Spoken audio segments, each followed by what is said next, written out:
والصلاة والسلام على سيد الرسل وخاتم الأنبياء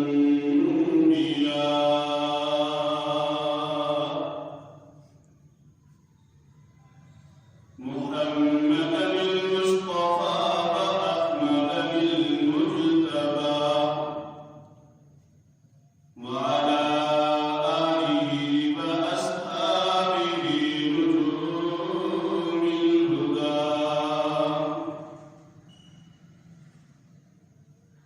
أما بعد فأعوذ بالله من الشيطان الرجيم.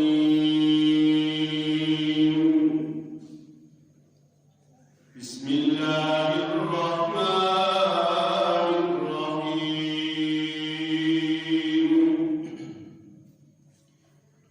إنا أنزلناه في ليلة مباركة إنا كنا منذرين.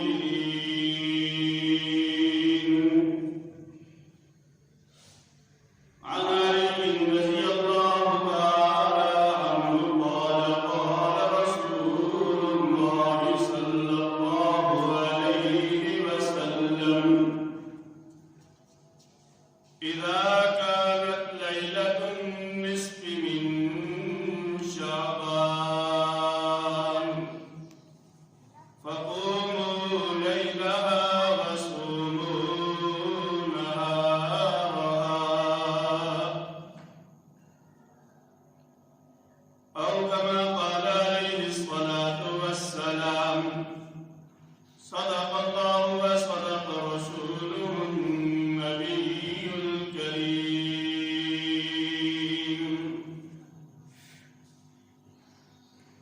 عمل سے زندگی بنتی ہے، جنت بھی جہنم بھی. عمل سے زندگی بنتی ہے، جنت بھی جہنم بھی. یہ خاکی اپنی فطرت میں نہ نوری ہے نہ نائی ہے. اپنے من میں ڈوب کر پا جا سراغ زندگی. اپنے من میں ڈوب کر پا جا سراغ زندگی. اگر تو میرا نہیں بنتا تو نہ بن، اپنا تو بن. پانی پانی کر گئی مجھے قلندر کی یہ بات. پانی پانی کر گئی مجھے قلندر کی یہ بات. تو جھکا جب غیر کے آگے نہ تن تیرا نہ من. اللهم صل على سيدنا ومولانا محمد وعلى آل سيدنا ومولانا محمد وبارك وسلم. بزرگان محترم و معزز سامعین،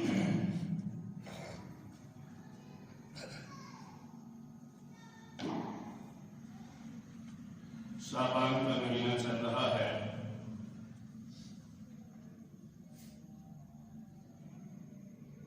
اور آج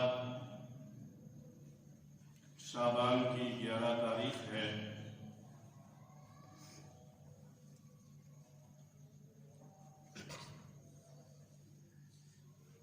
اس مہینے میں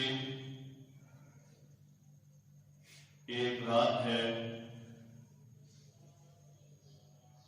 جسے ہم اپنی اصطلاح میں اور اپنے انداز الفاظ میں شب برات کہتے ہیں.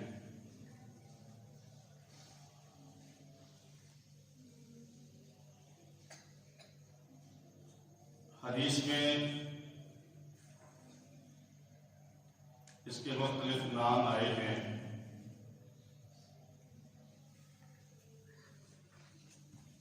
ایک تو اسے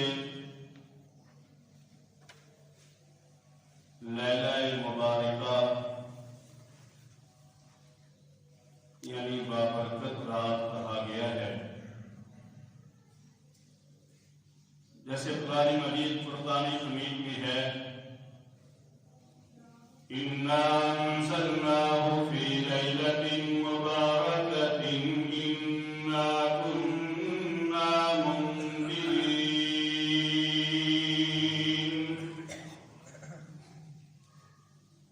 اللہ فرماتے ہیں کہ ہم نے اس قرآن کو برکتوں والی رات میں نازل کیا ہے۔ علماء مفسرین فرماتے ہیں کہ اس لیلہ مبارکہ سے مراد یہ شب برات ہے یا شعبان کی 15ویں رات ہے، تو اس لیے اسے نسبت سے لیلہ مبارکہ برکتوں اور برکتوں والی رات کہا جاتا ہے۔ ایک نام اس کا لیلۃ البراءت ہے،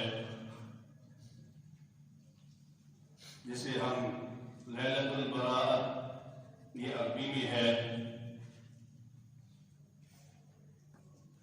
اور شب برات یہ عربی اور فارسی کو مکس کر کے لفظ وجود میں آیا ہے۔ معنی دونوں کا یہ ہے کہ یہ ایسی رات ہے جو آزادی کی رات ہے۔ آزادی سے مراد یہ نہیں ہے کہ جو چاہو کرو، بلکہ اس سے مراد یہ ہے کہ یہ ایسی رات ہے جس میں کثرت کے ساتھ لوگوں کو جہنم سے آزادی عطا کی جاتی ہے۔ تو یہ رات جہنم سے آزادی حاصل کرنے کی رات ہے۔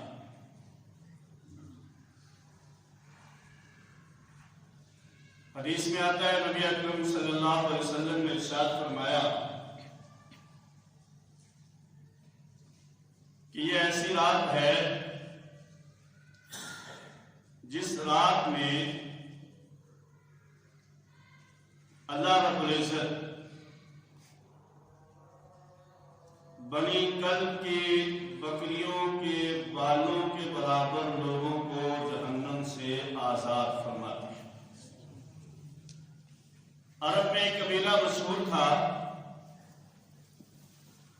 جسے بنی کلب کہتے تھے اور ان کا کام بکریوں کو پالنا تھا، اور بے بہا وہ بکریاں رکھتے تھے اور پالتے تھے۔ تو نبی اکرم صلی اللہ علیہ وسلم نے ارشاد فرمایا اس رات میں اللہ اتنے لوگوں کو جہنم سے آزادی عطا کرتا ہے جتنی بنی کلب کی بکریاں نہیں بلکہ بکریوں کے بال۔ اس سائنس کے دور میں بھی شاید کوئی سائنسی ایجادات کی مدد سے بھی ایک بکری کے بالوں کو نہیں گن سکتا، اور ان کی بکریاں ہزار رہا، اور پھر ایک بکری کے بال لاکھوں بھی ہو سکتی ہیں۔ تو اس رات میں اللہ اتنے لوگوں کو جہنم سے آزاد فرماتا ہے، اس لیے اسے لیلۃ البراء یا شب برات کہتے ہیں۔ ایک نام اس کا لیلۃ الصق ہے کہ یہ رات دستاویز کی رات ہے۔ حدیث کے نبی اکرم صلی اللہ علیہ وسلم نے ارشاد فرمایا شعبان کی 15ویں رات میں اللہ رب العزت اس رات سے لے کر اگلے سال کی 15ویں شعبان تک کے جو معاملات ہیں وہ متعلقہ فرشتوں کے سپرد کرتے ہیں۔ چنانچہ حدیث میں نبی اکرم صلی اللہ علیہ وسلم نے ارشاد فرمایا کہ انسان اس رات کے اندر فیصلے ہو جاتے ہیں. اس رات میں ہمارے اعمال دربار خداوندی میں پیش کیے جاتے ہیں. ہمارے اعمال آسمانوں پر اٹھائے جاتے ہیں اور اللہ کی طرف سے فیصلے کیے جاتے ہیں.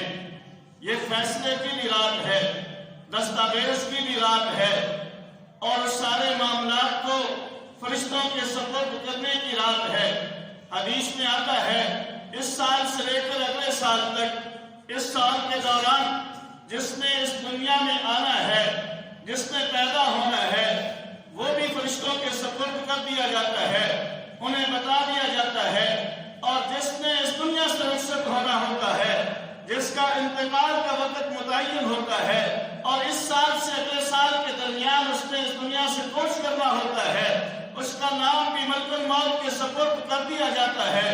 نبی اکرم صلی اللہ علیہ وسلم نے ارشاد فرمایا کہ آدمی شادی کر رہا ہے, بیاہ کر رہا ہے, خوشی کر رہا ہے, غمی میں شریک ہو رہا ہے, اپنے معاملات طے کر رہا ہے, حالانکہ اس کا نام مردوں کی فہرست میں دے کر کے ملک الموت کے سپرد کر دیا گیا.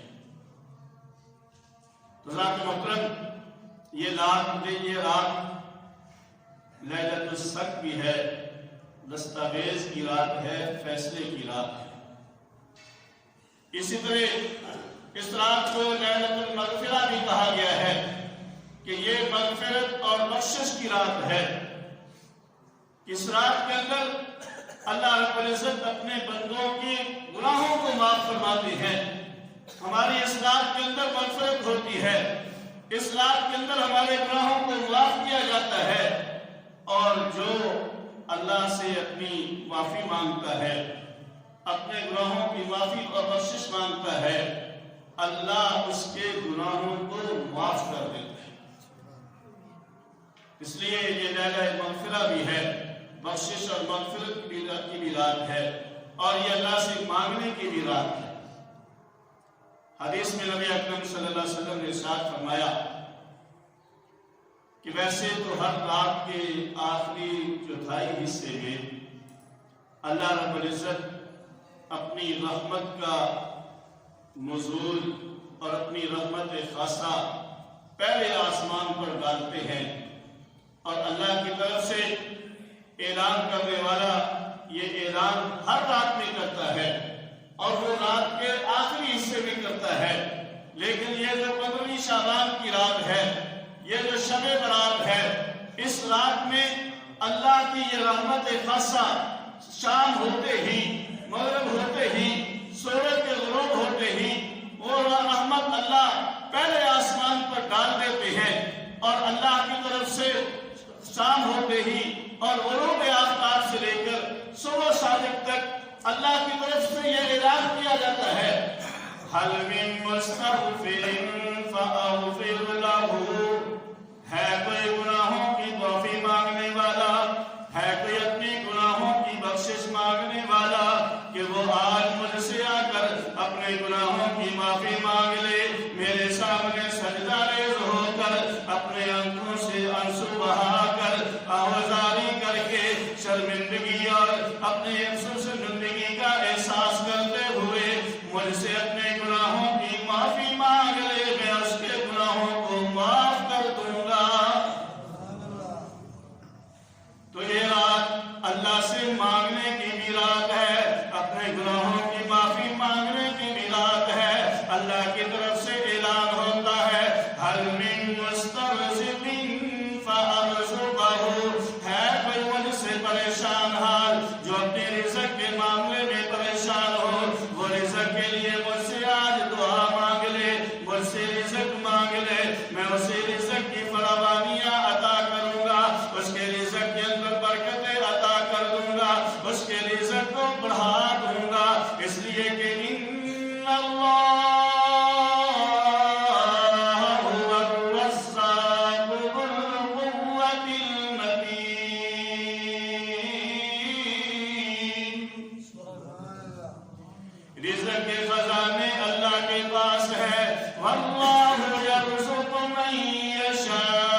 پاس ہے، اور اللہ اس رات کے اندر بندوں سے یہ فرما رہا ہے، اللہ کی طرف سے ساری رات یہ اعلان ہو رہا ہے، هل من مسترزق فارزقه، آؤ مجھ سے اپنے رزق کے لیے دعا کر لو، مجھ سے رزق مانگ لو، میں تمہارے لیے رزق کے خزانے اور دروازے کھول دوں گا۔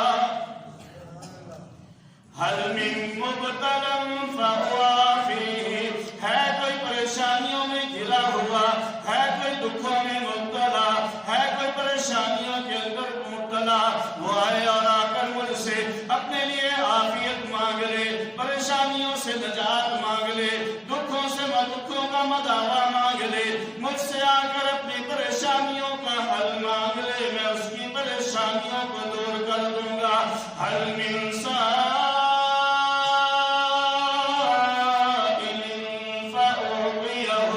اللہ کی طرف سے یہ اعلان بھی ساری رات ہوتا ہے، آؤ آ کر مجھ سے مانگتے رہو، جو تم مانگو گے میں تمہیں عطا کرتا جاؤں گا۔ مانگنا تمہارا کام ہے اور عطا کرنا میں رب العالمین کا کام ہے۔ اپنی دنیا کے لیے بھی مانگو گے میں تمہیں عطا کر دوں گا، آخرت کے لیے مانگو گے وہ بھی تمہیں مل جائے گا۔ تو اس رات کے اندر جو دعا مانگو گے اللہ اس دعا کو قبول فرما لے گا، اس لیے کہ یہ رات دعاؤں کی قبولیت کی بھی رات ہے۔ حدیث میں نبی اکرم صلی اللہ علیہ وآلہ وسلم نے ارشاد فرمایا کہ اس رات کے اندر جو اللہ سے مانگا جائے، اللہ سے جو دعا کی جائے، اللہ اس دعا کو قبول فرماتے ہیں، اس لیے کہ اللہ خود فرماتے ہیں، اور اس رات میں اللہ کی طرف سے خود بلایا جا رہا ہے کہ مجھ سے مانگ لو، میں عطا کرنے کے لیے تیار ہوں، جو تم مانگو گے میں تمہیں عطا کروں گا۔ اور اللہ خود ارشاد فرماتا ہے وَقَالَ رَبُّكُمْ ادْعُونِي أَسْتَجِبْ لَكُمْ، اللہ فرماتے ہیں کہ میں تمہارے رب نے خود اعلان کیا ہے ادعونی، مجھ سے مانگو، میرے سامنے دامن پھیلاؤ، میرے سامنے اپنے دستے دراز سوال دراز کر لو، مجھ سے مانگ لو، میں تمہاری دعاؤں کو سن کر ان پر تمہیں جواب دیتا ہوں، تمہاری دعاؤں کو قبول کرتا ہوں۔ تو یہ رات اللہ سے مانگنے کی بھی رات ہے، اللہ سے دعا کرنے کی بھی رات ہے، یہ رات استغفار کی بھی رات ہے، اپنے گناہوں کی معافی مانگنے کی بھی رات ہے۔ تو حضرات محترم، اس رات کو یہ جو 15ویں شعبان کی رات آ رہی ہے، شب برات آ رہی ہے، اسے غنیمت جانیے۔ اور حدیث میں نبی اکرم صلی اللہ علیہ وسلم نے ارشاد فرمایا کہ سال کے اندر 5 راتیں ایسی ہیں، ان راتوں کو جو اللہ کی عبادت سے زندہ کرے گا، عبادت میں گزارے گا، اللہ کی یاد میں گزارے گا، اللہ کو راضی کر کے گزارے گا، قیامت کے دن جس دن سارے دل مردہ ہوں گے اللہ اس کے دل کو زندہ رکھے گا۔ تو بھئی یہ رات جاگنے کی رات ہے، اور صرف جاگنا مقصود نہیں ہے، جاگنے سے مراد اور مقصد اللہ کی عبادت ہے۔ ہم جاگتے تو ہیں لیکن عبادت کم کرتے ہیں۔ اس رات کے اعمال میں سے نبی اکرم صلی اللہ علیہ وسلم نے فرمایا، حضرت علی رضی اللہ تعالیٰ عنہ سے روایت ہے، آپ نے فرمایا کہ جب 15ویں شعبان کی رات ہو، قوموا لیلہا، اس رات میں قیام کرو، اس رات میں عبادت کرو، وصوموا نہارہا، اور اگلے دن کا روزہ رکھو۔ لیکن یہ بات یاد رکھیں کہ 15ویں شعبان کا روزہ نہ فرض ہے نہ سنت ہے بلکہ مستحب ہے، رکھنا ثواب ہے، اور اگر نہیں رکھیں گے تو کوئی پکڑ اور گرفت نہیں ہے، لیکن اگر رکھ لیں گے تو ثواب کی بات ہے اور رکھنا چاہیے۔ دوسری بات یہ ہے کہ اس رات میں ہم نے عبادت کیسے کرنی۔ حضرت مولانا محمد اشرف علی تھانوی رحمۃ اللہ علیہ فرماتے ہیں کہ اس رات میں کوئی مخصوص عبادت نہیں ہے. روایات سے کوئی عبادت ایسی ہمیں نہیں معلوم ہوتی کہ جو خصوصیت کے ساتھ اس رات میں رکھی گئی ہو یا جس کا حکم دیا گیا عبادت کا حکم. تو حضرت فرماتے ہیں کہ آپ جو عبادات کر سکتی ہیں ان سب کو جمع کر. اس رات میں آپ نے جتنی دیر جاگنا ہے اپنے وقت کو تقسیم کرنا. کچھ دیر کے لیے قرآن مجید کی تلاوت کریں، اس لیے کہ قرآن پاک اللہ کا ذکر ہے اور جتنا زیادہ پڑھے اتنا ہی اللہ کا زیادہ قرب حاصل ہوتا ہے. تو کچھ دیر کے لیے قرآن پاک کی تلاوت کر لیں، کچھ دیر کے لیے دوسرا ذکر کر لیں، اس میں سبحان اللہ، الحمدللہ، اللہ اکبر، لا الہ الا اللہ یہ بھی پڑھ سکتی ہیں. کچھ دیر کے لیے استغفار کریں، اپنے گناہوں کی معافی مانگیں. اور استغفار کے لیے کم از کم مختصر لفظ ہے استغفر اللہ. کہہ لیں ذرا سا استغفر اللہ. اس کا معنی ہے میں اللہ سے اپنے گناہوں کی معافی مانگتا ہوں. زبان پر استغفر اللہ ہو اور دل کے اندر ندامت ہو، یا اللہ جو میں نے تیری نافرمانی کی ہے میں اس پر نادم ہوں، تو مجھے معاف کر دے اور پھر آئندہ نہ کرنے کا پختہ عزم ہو. اللہ پچھلے گناہوں کو معاف فرما دیتا ہے. اور پھر یہ تو رات ہی مغفرت اور بخشش کی ہے، اس میں اللہ ضرور معاف کر دے گا. اس لیے کچھ دیر کے لیے استغفار اور کچھ دیر کے لیے نبی اکرم صلی اللہ علیہ وسلم کی ذات اقدس پر درود و سلام کا تحفہ بھیجے. اس لیے کہ درود و سلام ایک ایسی عبادت ہے جو مقبول ترین عبادت ہے. ہم نماز پڑھتے ہیں، ہو سکتا ہے قبول ہو یا نہ ہو. روزہ رکھتے ہیں، ہو سکتا ہے قبول ہو یا نہ ہو. مسجد کی طرف چل کر آتے ہیں، ہو سکتا ہے قبول ہو یا نہ ہو. حج ہے، صدقہ ہے، زکات ہے، قرات ہے، ہو سکتا ہے اس کے اندر ہماری ریاکاری ہو جائے یا اس کے آداب ہم پورے نہ کر سکیں، اس کے جو احکامات ہیں اس کو پورا بجا نہ لا سکیں، جس کی وجہ سے وہ قبول نہ ہو. لیکن علماء فرماتے ہیں درود شریف ایک ایسی عبادت ہے جو مقبول ہی مقبول ہے، جس کے نامقبول ہونے میں، جس کے عدم قبولیت میں کوئی ایسی بات ہے ہی نہیں، اس کی قبولیت میں کوئی شرط ہی نہیں ہے. بلکہ جس عبادت کے اندر درود شریف بھی شامل ہو جائے، درود شریف کی قبولیت کی برکت سے اللہ اس عبادت کو بھی قبول فرما لیتے ہیں. اس لیے کچھ دیر کے لیے درود شریف بھی پڑھیں پوری انہماک اور توجہ کے ساتھ. نبی اکرم صلی اللہ علیہ وسلم کے احسانات کو سامنے رکھ کر آپ کا اپنے اوپر حق سمجھتے ہوئے کہ یہ اللہ کے پیغمبر علیہ السلام کا ہم پر حق ہے، اس حق کی ادائیگی کا ذہن میں رکھ کر اللہ کے پیغمبر علیہ السلام پر درود و سلام بھیجے. اور بزرگان دین، ہمارے اکابرین تمام کے تمام دو تسبیحات اپنے مریدین اور متوسلین کو بتاتے ہیں، جس کی روزانہ کی ترغیب اور حکم دیتے ہیں. اس میں درود شریف ایک لازمی حصہ ہے. کم از کم ایک تسبیح صبح اور ایک تسبیح شام.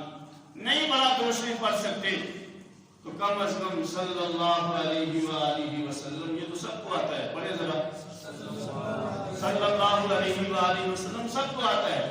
یہ آپ صبح ایک تسبیح اور شام کو ایک تسبیح پڑھیں، پھر دیکھیں کہ اللہ کی طرف سے رحمتیں کتنی نازل ہوتی ہیں۔ اور پھر کچھ دیر کے لیے اس رات میں دعا میں بھی گزاریں، اللہ سے مانگے، دنیا کے حالات کے سامنے ہم معاملات سامنے رکھ کر ان کا حل بھی اللہ سے مانگے، اور اپنی آخرت کے لیے نجات، مغفرت، بخشش، درجات کی بلندی بھی اللہ سے اس رات کے اندر مانگے، اور پھر کچھ دیر کے لیے نوافل بھی ادا کریں۔ اور یاد رکھیں نوافل کا کوئی خاص طریقہ نہیں ہے، جیسے ہم عام نفل ادا کرتے ہیں اسی طرح نوافل ادا کریں، اور اگر ہو سکے جو صورتیں آپ کو بڑی بڑی یاد ہیں وہ صورتیں اپنے نوافل کے اندر پڑھیں تاکہ رکعتیں کچھ لمبی ہو جائیں۔ اگر نہیں، جو صورتیں آپ کو چھوٹی بھی یاد ہیں وہ پڑھیں، رکوع کو کچھ دیر کے لیے لمبا کر لیں، اور اسی طرح سجدوں کو لمبا کریں، تو اللہ کی رحمت ضرور ہم پر برسے گی۔ تو حضرات محترم، یہ رات عبادت کی رات ہے۔ بہتر تو یہ ہے کہ ساری رات جاگا جائے۔ اگر ساری رات نہیں جاگ سکتے تو علماء یہ فرماتے ہیں کہ رات کے آخری حصے میں جاگنا زیادہ بہتر اور افضل ہے۔ اب عشاء کی نماز ادا کر کے سو جائیں، 2 گھنٹے 3 گھنٹے 4 گھنٹے جو آپ نے سونا ہے سو جائیں، صبح صادق سے 2 گھنٹے پہلے اٹھ جائیں اور پھر اس وقت اللہ کو یاد کریں۔ اور پھر یہ اس رات کے اندر اپنے گھر میں بھی عبادت کی جا سکتی ہے اور اکٹھے ہو کر بھی عبادت کی جا سکتی ہے، لیکن خصوصیت کے ساتھ لوگوں کو اکٹھا کرنا اور اجتماع کر کے کوئی عبادت سر انجام دینا یہ شریعت سے ثابت نہیں ہے۔ اسی طرح یاد رکھیں شب برات کی رات میں قبرستان جانا لوگ جاتے ہیں اور اسے مسنون خیال کیا جاتا ہے، سنت سمجھا جاتا ہے۔ یاد رکھیں کہ سنت وہ ہے ما واظب علیہ رسول اللہ صلی اللہ علیہ وآلہ وسلم، جس عمل کو اللہ کے پیغمبر نے ہمیشہ کیا ہو، اکثر کیا ہو، اسے سنت کہتے ہیں۔ نبی اکرم صلی اللہ علیہ وسلم سے آپ کی عمر مبارک میں ایک دفعہ اس رات میں قبرستان جانا ثابت ہے۔ تو ہمارے اکابرین اللہ تعالیٰ انہیں جزائے خیر عطا فرمائے، وہ فرماتے ہیں کہ نبی اکرم صلی اللہ علیہ وسلم سے جو عمل جتنا ثابت ہے اس کو اتنا ہی رکھنا ثواب ہے، وہی شریعت ہے۔ اگر کسی بھی عمل کو اپنی مرضی سے بڑھائیں گے یا گھٹائیں گے وہ عمل پھر شریعت اور سنت نہیں رہے گا، بلکہ ہماری اپنی خواہش اور مرضی بن جائے گا۔ حضرت مفتی محمد شفیع صاحب رحمۃ اللہ علیہ، حضرت مولانا مفتی تقی عثمانی صاحب دامت برکاتہم العالیہ، مفتی محمد رفیع عثمانی صاحب کے والد گرامی، وہ فرماتے ہیں کہ چونکہ اس رات میں نبی اکرم صلی اللہ علیہ وسلم سے پوری زندگی میں ایک دفعہ قبرستان جانا ثابت ہے، اگر آپ پوری زندگی میں ایک مرتبہ شب برات کی رات میں قبرستان چلے گئے سنت پوری ہوگی۔ ہر سال قبرستان اس رات میں جانا اور سنت سمجھ کر جانا یہ ثابت نہیں ہے۔ ایک بات، دوسری بات یہ ہے کہ نبی اکرم صلی اللہ علیہ وآلہ وسلم اکیلے قبرستان تشریف لے گئے، صحابہ اکرام رضوان اللہ تعالی علیہ مجمعین کو جمع نہیں فرمایا، صحابہ اکرام کو اکٹھے لے کر نہیں گئے، بلکہ حضرت عائشہ صدیقہ رضی اللہ تعالی عنہ کی حدیث ہے، حضرت عائشہ فرماتی ہے کہ اللہ کے پیغمبر علیہ السلام میرے پاس تشریف لائے، اس رات میری باری تھی اور آپ تھوڑی دیر کے بعد وہ میرے پاس سے اٹھ کر چلے گئے، میں نے انتظار کیا، کافی دیر انتظار کے بعد میں بھی پیچھے نکلی کہ دیکھو اللہ کے پیغمبر کہیں کسی دوسری بیوی کے پاس تو نہیں چلے گئے۔ میں نے دیکھا کہ اللہ کے پیغمبر علیہ السلام جنت البقیع میں جو ہے وہ دعا کر رہے ہیں۔ میں واپس آ گئی، اللہ کے پیغمبر علیہ السلام تشریف لائے تو میں نے ساری بات عرض کی تو آپ نے فرمایا عائشہ کیا تیرے دل کے اندر یہ بات آئی ہے کہ اللہ اور اللہ کا حبیب تیرے حق کو توڑ دے گا؟ آج حق تیرا ہے، یہ کیسے ہو سکتا ہے کہ میں اللہ کے پیغمبر تیرا حق کسی اور بیوی کو دے دوں؟ تو نبی اکرم صلی اللہ علیہ وسلم اکیلے تشریف لے گئے، تولیوں کی شکل میں صحابہ کرام کو جمع کر کے نہیں لے گئے، اس لیے اگر قبرستان جانا ہے تو اکیلے تشریف لے جائیں، چلو 2-3 ساتھی ہو جائیں ٹھیک ہے، لیکن یہ نہیں کہ اعلان کریں کہ فلاں وقت ہم جو ہے وہ قبرستان جائیں گے اور لوگوں کو اکٹھا کر کے لے کر جائیں، یہ شریعت سے ثابت نہیں ہے۔ اور اگر زندگی میں آپ ایک دفعہ چلے گئے سنت پوری ہوگی، اب اگر کسی موقع پر جاتے ہیں تو اس کو آپ سنت نہ سمجھیں گے، میں سنت سمجھ کر جا رہا ہوں۔ اسی طرح حضرات محترم اس رات کے اندر روشنیاں بھی زیادہ کی جاتی ہیں، یہ بھی شریعت سے ثابت نہیں ہے۔ اس رات کے اندر پٹاخے چلائے جاتے ہیں، آتش بازی کی جاتی ہے، یہ بھی شریعت کی خلاف ورزی ہے۔ بلکہ میں تو یوں کہا کرتا ہوں اس رات میں اللہ کی طرف سے رحمت برس رہی ہے اور ہم نیچے سے آگ پھینک کر گویا کہ اللہ کی رحمت کو روک رہے ہیں۔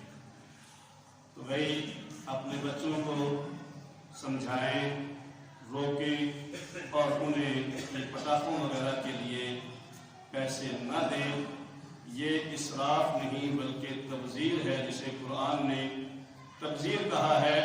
جہاں ضرورت ہو ضرورت سے زیادہ خرچ کرنا یہ اسراف ہے، اور جہاں ضرورت نہیں ہے وہاں اتنا خرچ کرنا یہ تبذیر کہلاتا ہے۔ اور اللہ رب العزت نے ارشاد فرمایا ہے ان المبذرین کانوا اخوان الشیاطین، اللہ فرماتے ہیں کہ جو ایسی فضول خرچی کرتے ہیں جو بلا ضرورت ہے، ایسے لوگ شیطانوں کے بھائی ہیں۔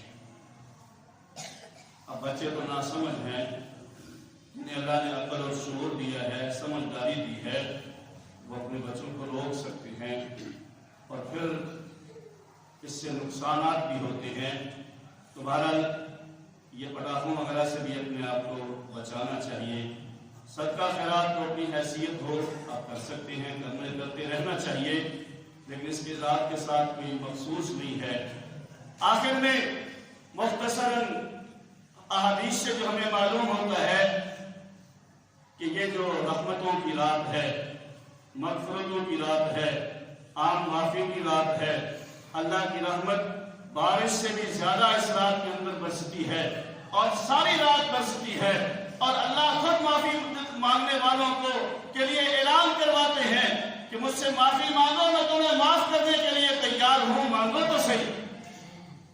حدیث میں آتا ہے کچھ لوگ ایسے بھی ہیں جو اس رات کی اللہ کی رحمت سے محروم ہیں۔ یہ بھی ہمیں سوچنا چاہیے، کہیں ایسا نہ ہو کہ ہم ان میں شامل ہوں، ساری رات عبادت میں بھی گزاریں اور پھر اللہ کی رحمت سے محروم بھی رہیں۔ ایک فرمایا کہ مشرک ہے جو اللہ کی ذات میں یا اللہ کی صفات میں کسی کو شریک کرتا ہے، مشرک کی بخشش اس رات میں نہیں ہوتی۔ والدین کے نافرمان کی مغفرت بھی اس رات کے اندر نہیں ہوتی، شراب کے عادی اور شرابی کی بھی مغفرت اس رات کے اندر نہیں ہوتی، کسی کو ناحق قتل کرنے والے کی بھی مغفرت اور بخشش اس رات کے اندر نہیں ہوتی، وہ بھی اللہ کی رحمت سے محروم رہتا ہے۔ اور جو دل کے اندر کسی کے بارے میں کینہ اور بغض رکھتا ہے، کینہ کہتے ہیں کہ بدلہ آپ لے نہیں سکتے، کسی نے آپ پر زیادتی کی ہے، آپ بدلہ لے نہیں سکتے، لیکن اس بدلہ نہ لینے کی وجہ سے اور اس کی زیادتی کی وجہ سے آپ کے دل کے اندر جو اس کی نفرت پائی جاتی ہے، اسے کینہ کہتے ہیں۔ اور حدیث میں اللہ کے پیغمبر علیہ السلام نے ارشاد فرمایا کہ اس رات میں کینہ پرور کی بھی بخشش اور مغفرت نہیں ہوتی۔ اسی طرح حدیث میں آتا ہے کہ اس رات میں جو اپنی شلوار کو، اپنے تہبند کو، اپنی چادر کو، اپنے ٹروزر اور پینٹ کو اپنے ٹخنے سے نیچے لٹکا کے رکھتا ہے، اس کی بھی اس رات میں مغفرت نہیں ہوتی۔ حدیث میں اللہ کے پیغمبر علیہ السلام نے ارشاد فرمایا کہ جنت کی خوشبو جو میلوں دور تک آئے گی، جو اپنی شلوار اور تہبند کو ٹخنوں سے نیچے لٹکانے والا ہے، اسے جنت کی خوشبو بھی نہیں آئے گی۔ ہم ذرا اپنا غور کریں، ہم الٹ دور میں چل رہے ہیں۔ مردوں کو حکم تھا کہ وہ ٹخنے ننگے رکھیں، انہوں نے اپنے ٹخنے ڈھانپ لیے ہیں، اور عورتوں کو حکم تھا کہ وہ اپنے ٹخنے ڈھانپ کر رکھیں، زیادہ سے زیادہ پردے والا کام کریں، انہوں نے بے پردگی اختیار کر لی ہے۔ اسی طرح حدیث میں اللہ کے پیغمبر علیہ السلام نے ارشاد فرمایا کہ اس رات میں جو مرد عورتوں کی مشابہت اختیار کرتے ہیں، یا جو عورتیں مردوں کی مشابہت اختیار کرتی ہیں، مردوں جیسا لباس پہننا، مردوں جیسے بال بنانا، مردوں جیسی حیات اختیار کرنا، یا مرد اور نوجوان لڑکیوں جیسے جو ہے وہ اعمال کرتے ہیں یا ان کی شکل و صورت اختیار کرتے ہیں، اللہ کے پیغمبر علیہ السلام نے ارشاد فرمایا کہ ان کی بھی مغفرت اس رات میں نہیں ہوتی، وہ بھی اللہ کی رحمت سے محروم ہے۔ بہرحال یہ چند ایک میں نے مختصراً آپ کو ایک فہرست بتائی ہے جو اس رات میں اللہ کی رحمت سے محروم رہنے والے ہیں، تو اس پر بھی ہمیں نظر رکھنی چاہیے، اور اس کے ساتھ ساتھ اللہ کے احکامات کو پورا کرتے ہوئے، اس رات کو اپنے لیے غنیمت جانتے ہوئے اس رات میں زیادہ سے زیادہ عبادت کریں، اور زیادہ سے زیادہ اللہ کو راضی کرنے کی کوشش کریں، اور اس میں رات میں زیادہ سے زیادہ عبادت میں سر انجام دیں۔ حضرت نظام الدین اولیاء رحمۃ اللہ علیہ فرماتے ہیں کہ اگر کوئی آدمی اپنے گھر میں بیٹھ کر ایک سپارہ قرآن مجید کی تلاوت کرتا ہے، وہ مجمع میں اور اجتماع میں پورا قرآن پاک ختم کرنے سے زیادہ بہتر ہے۔ اور یاد رکھیں، عبادت کریں لیکن رات کو ضائع نہ کریں، باتوں میں نہ لگے، گفتگو نہ کریں، غیبتیں نہ کریں۔ جب ہم اکٹھے ہو کر بیٹھتے ہیں تو پھر غیبت بھی ہو جاتی ہے، اور غیبت کی وجہ سے نیکیاں مٹا دی جاتی ہیں، اور غیبت کا جب تک جو ہے وہ آپ بدلہ نہ دے لیں اس وقت تک اللہ بھی معاف نہیں کرتا۔ اور نبی اکرم صلی اللہ علیہ وسلم نے ارشاد فرمایا الغیبۃ اشد من الزنا، کہ غیبت جو ہے یہ زنا سے بھی زیادہ سخت اور زیادہ بڑا گناہ ہے، تو اس سے بھی اس رات میں بالخصوص اپنے آپ کو بچائے۔ تو اس لیے عبادت سر انجام دے، وقت جیسے میں نے پہلے عرض کیا، ساری رات اگر جاگ سکتے ہیں تو بہت بہتر ہے، نہیں ساری رات جاگ سکتے تو رات کے آخری حصے میں جاگ لیں، یہ اس سے کم درجہ ہے۔ اور اگر رات کو آخری حصے میں اٹھنا آپ کے لیے مشکل ہے تو عشاء کی نماز کے ساتھ ہی آپ جتنی عبادت سر انجام دے سکتے ہیں وہ دے لیں، چلو کسی نہ کسی درجے میں تو آ جائیں گے۔ اور کم از کم آخری درجہ یہ ہے کہ عشاء اور فجر کی نماز آپ جماعت کے ساتھ تکبیر اولیٰ کے ساتھ ادا کریں۔ اللہ رب العزت آپ کو اس پر بھی اس رات کے میں عبادت کرنے والوں میں شامل کر دیں گے اور محروم نہیں فرمائیں گے۔ لیکن یاد رکھیں، اگر رات کو عبادت کی ساری رات جاگتے رہے، فجر کی نماز سے پہلے آپ روزے کے لیے گھر میں گئے اور جاگنے کی وجہ سے نیند آ گئی اور فجر کی نماز قضا ہو گئی یا فجر کی نماز جماعت سے رہ گئی، اور آپ نے ساری رات میں اتنا نعمتیں اور اپنی رحمتیں اور اپنی برکتیں اور اپنی نیکیاں نہیں حاصل کی تھی جتنی فجر کی نماز ضائع کر دینے کی وجہ سے آپ نے اپنا نقصان کر۔ اس لیے شریعت کا جو حکم جس درجے میں ہے اس کو اسی درجے میں رکھے، اور اس کے ساتھ ساتھ اکثر میں یہ کہا کرتا ہوں کہ جہاں آپ نے نوافل ادا کرنے ہیں اس رات میں، اس کے ساتھ ساتھ اپنی قضا نمازوں کا بھی اہتمام کریں۔ نفل آپ پڑھیں گے آپ کو ثواب ملے گا، نہیں پڑھیں گے کوئی پکڑ اور گرفت نہیں ہے، لیکن قضا نمازیں جب تک آپ کے ذمہ ہیں آپ گناہگار ہو رہے ہیں، اس کا گناہ ہو رہا ہے، اور جب آپ اس کی جو ہے وہ قضا نماز ادا کر لیں گے آپ کا وہ بوجھ بھی ہلکا ہوگا اور آپ کو ثواب بھی زیادہ ہوگا۔ اور یاد رکھیں کہ ایک فرض کی ادائیگی سارے زندگی کی نوافل عبادت سے بہتر ہو رہا ہے۔ اللہ ہمیں عمل کی توفیق عطا